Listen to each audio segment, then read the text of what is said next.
ఫిల్మ్లో cinema ప్రొడక్షన్స్లో ఒక డైరెక్టర్కి తన టీం ఎవరు ఉంటారో తెలిసి ఉండాలి. అలాగే ప్రొడ్యూసర్కి కూడా డైరెక్టర్స్ టీం ఏముంటుందో తెలిసి ఉండాలి. చాలా ఇంపార్టెంట్. ఫర్ ఎగ్జాంపుల్ డైరెక్టర్ కింద కో డైరెక్టర్ కింద అసోసియేట్ డైరెక్టర్ కింద అసిస్టెంట్ డైరెక్టర్ కింద అప్రెంటిస్. ఇదన్నమాట. అంటే స్టెప్ బై స్టెప్ డైరెక్టర్ తర్వాత వచ్చే టీంలో ఉండే మెంబర్స్ అనమాట. ఇది ప్రొడ్యూసర్ కూడా చాలా ఖచ్చితంగా తెలిసి ఉండాలి.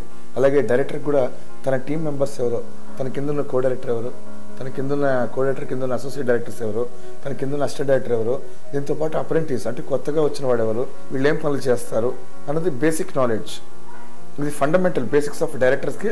ఫస్ట్ తను చేయబోయే డ్యూటీ, కథ ఏంటి, ఎలా ఉండాలి తెలుసుకున్న తర్వాత నా టీం ఏంటి, నేను ఎవరితో పనిచేస్తున్నాను, నా టీం వర్కర్స్ ఎవరు అని ఫస్ట్ తెలుసుకుంటారు. తన స్టాఫ్ అనుకుందాం, డైరెక్టర్ టీం. దీన్నే డైరెక్టర్స్ టీం అంటాం మనం. డైరెక్టర్స్ టీంలో డైరెక్టర్గా పార్ట్ ఈక్వల్గా కో డైరెక్టర్ ఉంటాడు.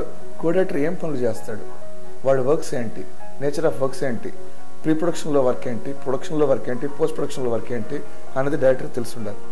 అలాగే అసోసియేట్ డైరెక్టర్స్ కామన్గా ఇద్దరు ఉంటారు.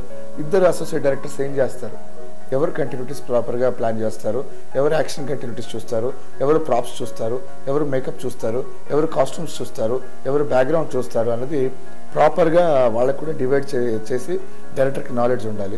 తర్వాత అసిస్టెంట్ డైరెక్టర్ క్లాప్ కొట్టి ఎడిటింగ్ రిపోర్ట్ రాయడము, తర్వాత బ్యాక్గ్రౌండ్ అడ్జస్ట్ చేయడము, ఇలాంటి ఇంకేమైనా కంటిన్యూటీస్ ఉంటే కంటిన్యూటీస్ రిపోర్ట్ కూడా రాసే అవసరం ఉంటే రాయాల్సిన అవసరము.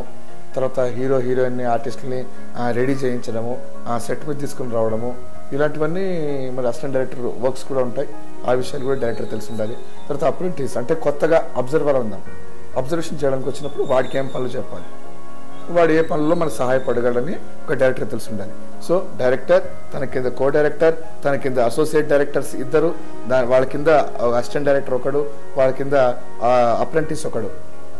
సో డైరెక్షన్ చేస్తే, షార్ట్ కంపోజ్ చేసుకొని షూటింగ్ షార్ట్స్ తీసుకొని ఓకే అనుకుంటే, కో డైరెక్టర్ మొత్తం ప్లానింగ్ చేస్తే, షెడ్యూల్ బడ్జెట్ ప్లానింగ్లో హెల్ప్ చేస్తుంటే, డే వైజ్గా వర్క్ చేస్తుంటే, ఇద్దరు అసోసియేట్స్ ఆన్ సెట్ మీద కంటిన్యూటీస్, ప్రాపర్గా కావాల్సిన మేకప్, ఆర్టిస్టుల కాస్ట్యూమ్స్ అన్ని చూసుకుంటూ ఉంటే, సీన్ డైలాగ్ డెలివరీ నేర్పిస్తుంటే, అసిస్టెంట్ డైరెక్టర్ వచ్చి క్లాప్ కొట్టి ఎడిటింగ్ రిపోర్టు కంటిన్యూటీస్ ఏమైనా రాసి ఆర్టిస్ట్ని సెట్ మీద తీసుకొస్తుంటే, అప్రెంటిస్ వీళ్ళందరికీ తలలో నాలుగులాగా హెల్ప్ చేసుకుంటూ ఉంటే, ఇది ఒక డైరెక్టింగ్ టీం యొక్క ప్రాపర్గా వచ్చే అవుట్పుట్ చాలా బాగుంటుంది.